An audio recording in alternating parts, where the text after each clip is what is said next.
The views and opinions expressed in this program are those of the speakers and do not necessarily reflect the views or positions of any entities they represent. This program is intended for educational purposes. आप सुन रहे हैं radio Azim Premji university.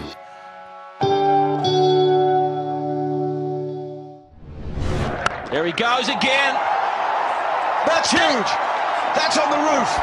ये intelligent flighted गेंद थी, उल्टा बल्ला चला, रिवर्स खेला है उसको, गेंद बाउंड्री लाइन की तरफ जा रही है, एक रन पूरा किया, दूसरे के लिए जा रहे हैं। Ball him round his legs. Is out ball round the back of his legs. This ball is swinging around.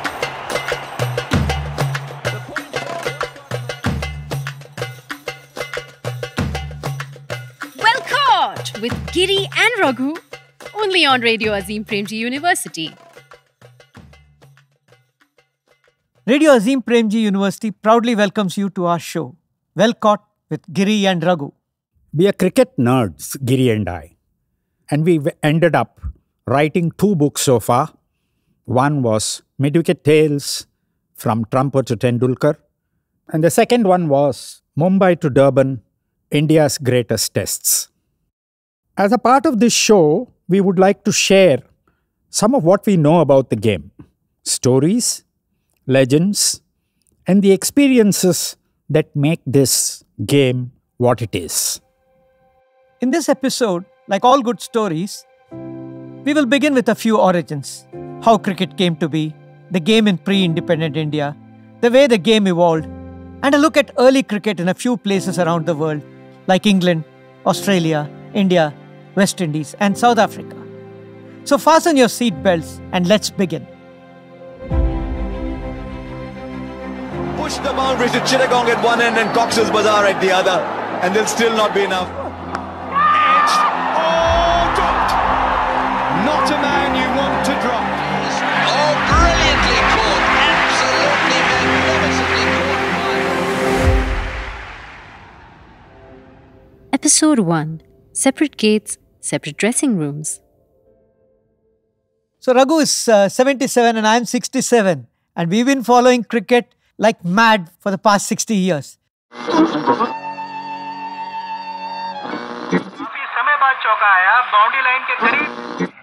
Raghu saw his first cricket match in 1955.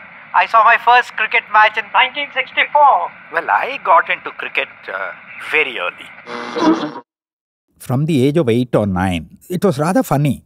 The person who talked to me about cricket and interested me in cricket was not my father or any of the male members. It was my mother. I learned the English alphabet spelling Umrigar and Hazare and Mankad. My mother scored for BUCC, a Bangalore League club, 100 years ago. Her father used to play for BUCC and my mother knew all the rules of cricket. Family living opposite us was a family where the elder son was a very good South Zone schoolboy's off-spinner. And he took to me somehow.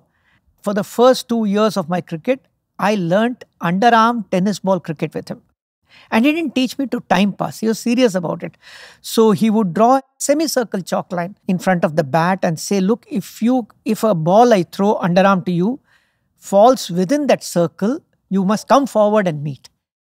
And then he said, if it falls on the other side, you better go back and play. And he said, your bat must come straight. And all this to a 7-year-old boy. So I learned my cricket pretty seriously. The fact is that while I was very interested in cricket and tried to learn it as much, I probably didn't have the kind of talent that Raghunath has. One of Madras's best schoolboy cricketers for his period. 6 run. 2 balluku 6 run. I went to a neighborhood school as a very little kid. So at 10, I went into this big school. And since I was a left-hander, from 11 itself in class matches, etc., I was a prominent figure, at least. I was considered very stylish and a left-hander and all that. Third form, the school arranged coaching.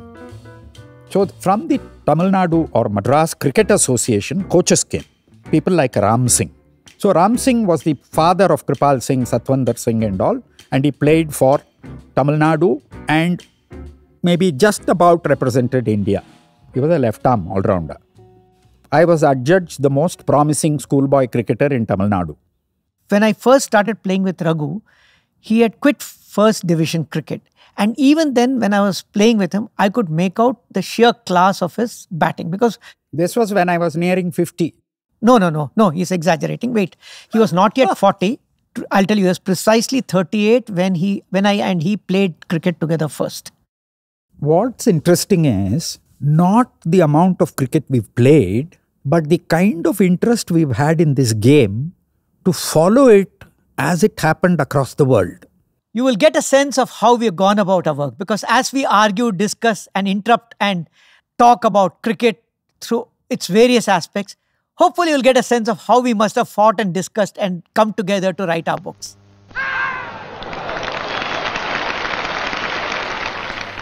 This game called cricket had its origin in quiet places and lives on in equally quiet places, deep in the hearts of those who love it. So England started this game. It started earlier with something like, croquet or something like that in the 16th, 17th century and all. It was late in the 19th century, around 1830 to 1850 when cricket was formalized as it is seen today. He exhibits his natural caution. 11 aside, the bats were, in those days, the bats were plain wooden. It wasn't, reinforced. It didn't have a splice like this. It was a very crude kind of an implement. And the ball was also cork and various things. The leather ball with the seam, as it is seen now, and the bats that they are seen now, came from, kind of developed from 1850 onwards. In those days, cricket was a long format game, played over 3 to 5 days, and it was called Test cricket. Cricket was played between England and Australia. England had a great system of county cricket. There were 12 counties even when it started. Now there are about 18 or 19. Durham and all have become counties. So there was county cricket. And in Australia, similarly, they had New South Wales, Victoria, South Australia, Western Australia, all these 5 teams. They started, so around 1877 or so, they started playing Test cricket. You must remember that when they played Test cricket, an Australian team came to England or an English team went to Australia. Voyage was by ship. It took about 1.5 to 2 months. So about 18 people will set off and come back after maybe 3 months or 4 months. And these are the 2 teams which first played. And then the third team to start playing was South Africa. The South African team was only whites who were in Johannesburg, Cape Town, all these South African cities. So England started this game, and then because they were our rulers, they had come here and started, ruling this country, they kind of, at least in their major cantonments, they started playing the game. Indians started watching this game. The princely states, especially, Holkar, Baroda, Patiala, Hyderabad, all these states had enough money for the royalty there to send their children across to Oxford, Cambridge and things like that. So they went to study in England, and some of them picked up the game and became extremely good at it. So, though cricket started with big names like Grace and Hayward and Barnes, etc. in England, soon they started talking about Ranjitsinhji and Duleepsinhji. Ranjitsinhji, Wizard of the Willow, the cricketer who has gone down in the annals of cricket as a master batsman, a wizard whose every stroke was a bewitching surprise. Ranjitsinhji, at the turn of the century, in 1901 and all, he was studying in England. Those days when princes went across, they studied at Eton or Harrow school, and then they went to Oxford or Cambridge. So Ranjitsinhji was so good playing for Sussex that England picked him for a test against Australia, and he scored a century on debut. K.S. Ranjitsinhji. He was from Gujarat. He was from Saurashtra, and his princely estate was called Navanagar. At the close of his cricketing career, he had scored 72 centuries and could boast of a magnificent average of 45 runs per innings. No wonder that the English refer to him as Ranjitsinhji. Ranjitsinhji, or Ranjitsinhji, was followed by his nephew Duleepsinhji, who played Test cricket for England between the wars around 28-29. He also scored a century on debut, playing for England. Ranjitsinhji played a lot of county cricket and did extraordinarily well.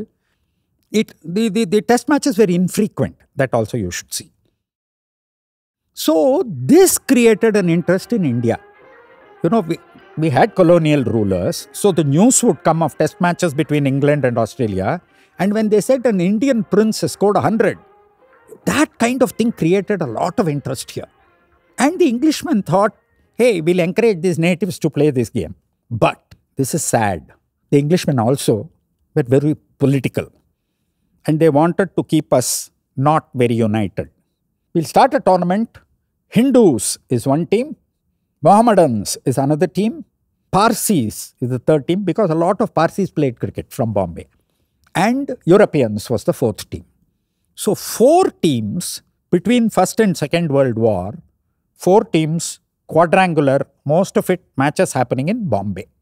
That is where first people like Devdar from Pune and C.K. Naidu from Andhra Pradesh, who played in Bombay, all these people were stars. And then they introduced another team to make it the pentangular, and that team was called the Rest, where Christians and Sikhs and all could play. So that was pentangular. So we played quadrangular and pentangular.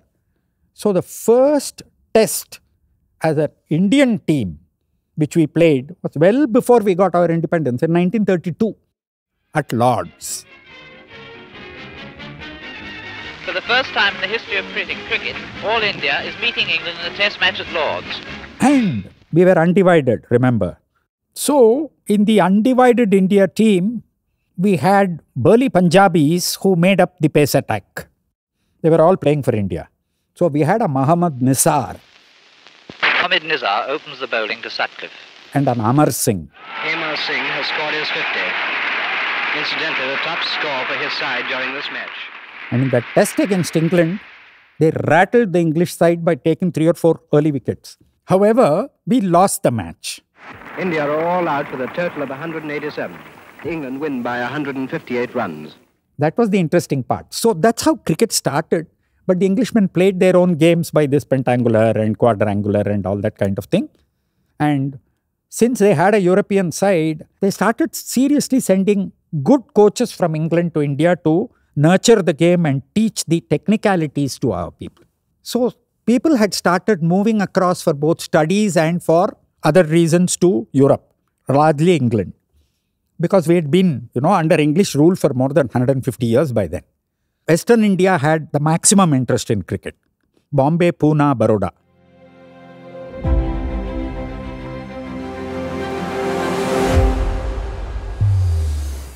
Coming up on the other side of the break. Fantastic cricketer called Balu Palwankar. They had separate dressing rooms and separate gates for even entering the field and going back.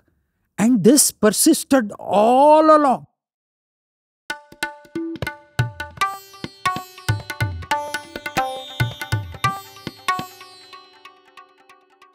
Let us say there are 20 mangoes.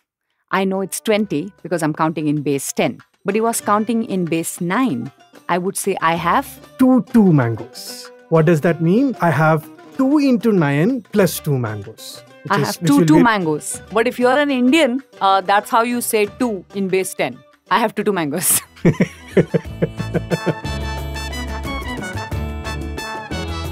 It's a math world with Divakaran and Shraddha.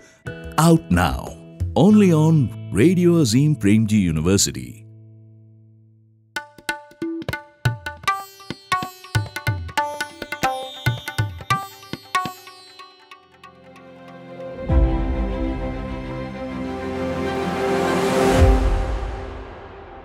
But I'll now come back to the Indian cricket team's story and connect with what Raghu said about quadrangular and pentaangular, because there is some amount of Indian history and politics and something we can be happy about and proud about during those days. It was the Maharaja of Patiala, Bhupender Singh, I think, who took the team to England in 1911. But the most significant part of it for us in history is that the team had a fantastic cricketer called Balu Palwankar.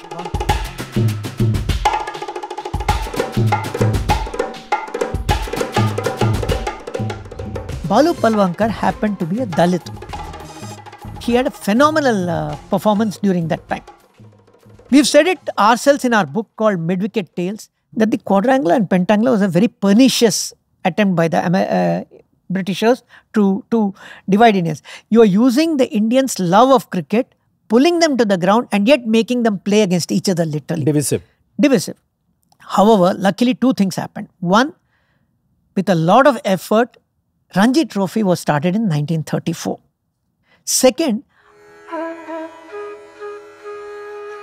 after Gandhi came back from South Africa and we began our concerted effort with his leadership, he was very, very clear at every point of time that we must not have any kind of inequality, as you know.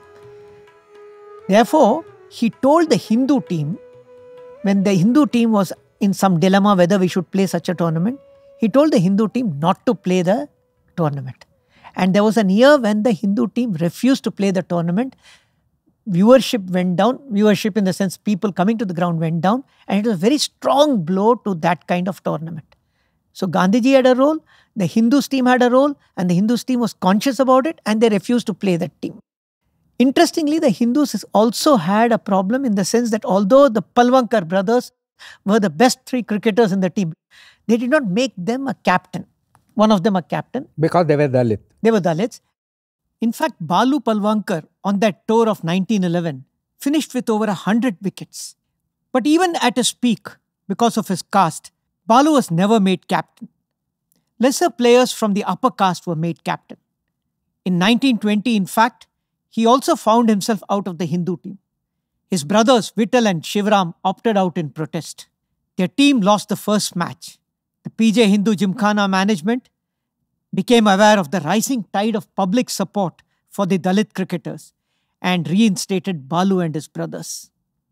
In what was a momentous decision at that time, a couple of years later, Vittal Palwankar was made captain in 1923. When the Hindus won the tournament that year, in one of the finest moments of our cricket history, when the Hindus won the tournament, the Dalit captain was jubilantly carried on their shoulders by the other members of the team.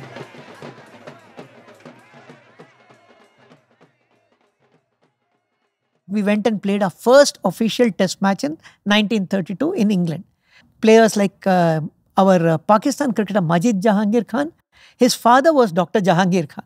He went to Pakistan after the partition, but he was a member of the 1932 team, I think. Even all the way up to 1947, they were Pakistani cricketers. And when we toured Australia for the first time and played Bradman's team, a team of ours led by Lala Amanat, Abdul Hafiz Kardar and Amir Ilahi were both in the team. And when Pakistan played cricket from 1951 or 52, Kardar was the captain and Amir Ilahi was the spinner in the team playing for Pakistan against India. But both of them had played for India.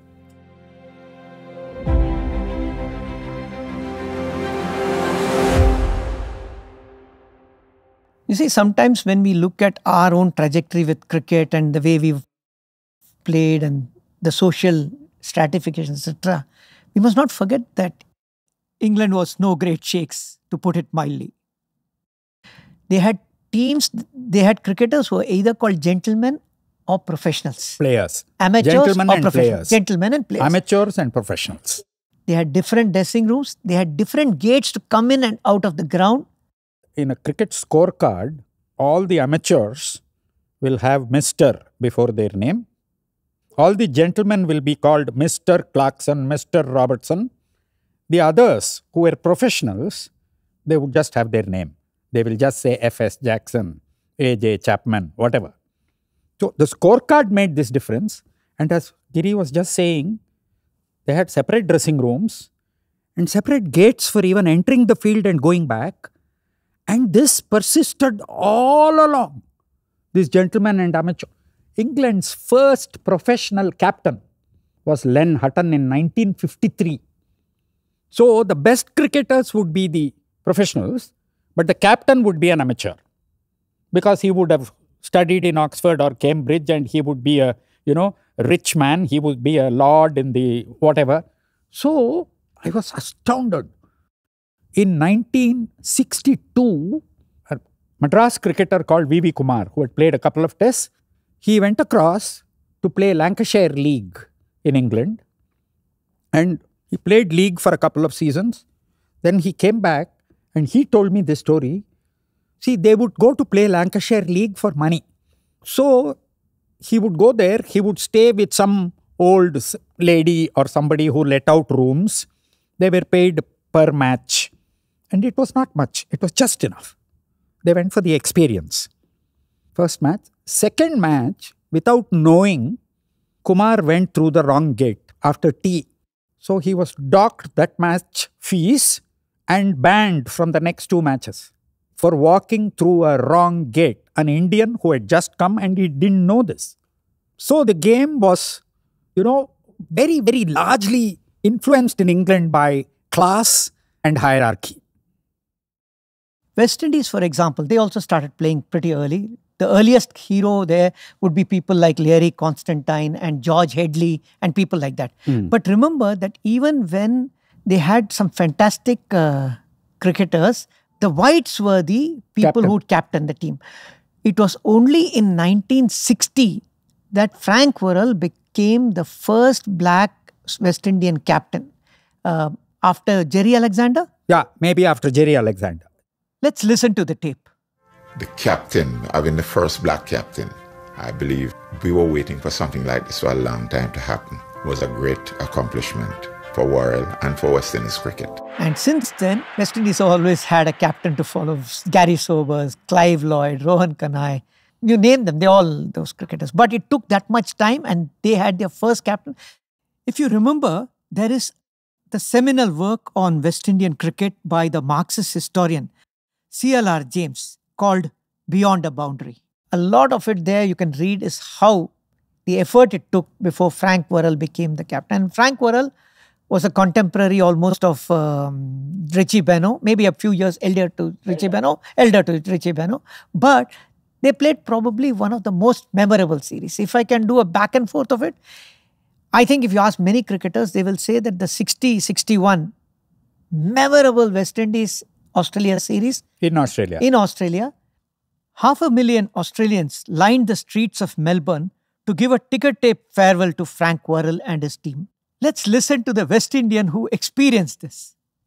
To think that you come to play a cricket game, you're leaving, and people who are coming, looking through the windows from the offices, and you're in this open car, and they're waving and waving. It was really moving. And the streets lined with people, the windows, people peering out through the windows. I was a little shocked. All the back of my coat was just lipstick and kisses all over, and oh man, when it stopped, people just run, shaking hands and hugging and kissing, and oh man, when we got back to the hotel, I look at my jacket. I believe I got rid of that coat. I don't believe it could dry clean or anything like that. That was the spirit in which those two teams played. Credit to Frank Worrell, credit to Richie Benaud, and credit to both the teams that they played that way. So that was the time when they also had that famous tie in Brisbane. The scores are tied. 1 wicket left. Paul bowling the 7th ball to climb. It was in this Brisbane test, the first tied test, that Gary Sobers played an unbelievable innings on the first day, 132, slamming Davidson, McIff and Benaud all over the place. And it was also this test which saw Alan Davidson score 44 and 80 and also take 5 plus 6, 11 wickets. The first ever instance when a player scored more than 100 runs and taken 10 wickets in a test match. McIff is run out and the match has finished in a tie. The first in Test history and a fitting end to one of the greatest Test matches of all. So in this episode, we began by sharing with you our deep, lifelong interest with cricket, taking you from early origins to the social context in which the game was played across multiple countries. But as we finish this episode, the mind goes back to 1947 when India gained independence and the way India began life as an independent nation. Let's end this episode by reading an excerpt from our book, From Mumbai to Durban, India's Greatest Test. It was the beginning of a new era in Indian history. Jawaharlal Nehru's tryst with destiny speech was on everyone's lips. In a couple of years, 26 January 1950 to be precise, India would declare itself a sovereign democratic republic with its own constitution, a vision of justice, liberty, equality and fraternity enshrined as the core ideals of our nation. For many years after, our national anthem would be played or sung at every public function. Our cinema halls would reverberate with Jana Gana Mana at the end of every movie screening. The largest democracy in the world held its first general elections in 1952, and every adult over the age of 21 had the right to exercise his or her franchise. Those early days were filled with hope, brimming with the idealism of a young nation. It was against this backdrop that Free India played sports, hockey very well, and as world champions, football unrecognizably better than what youngsters today can imagine. Cricket, of course, was a passion in our cities and with the middle class. Everyone would know when the commentary would begin because All India Radio would commence proceedings with its beautiful signature tune in Rag Shivaranjani.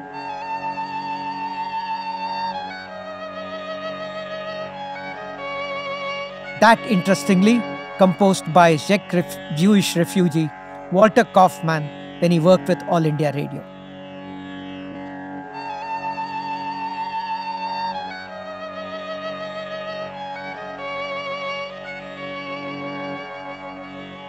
Make sure you check out the show notes where we share the show resources and acknowledgements. And don't forget to subscribe or like our channel for future episodes. On the next episode. This is India's second victory in official test matches. Nari Contractor was felled by a bumper from that dubious bowler called Charlie Griffith. Charlie Griffith, known as Charlie Chaka. So Charlie Griffith has struck again. The board said nothing doing. The pride of playing for India. Don't be nasty. If you are going to not agree to this, you will not make the tour. You won't be in the Indian team.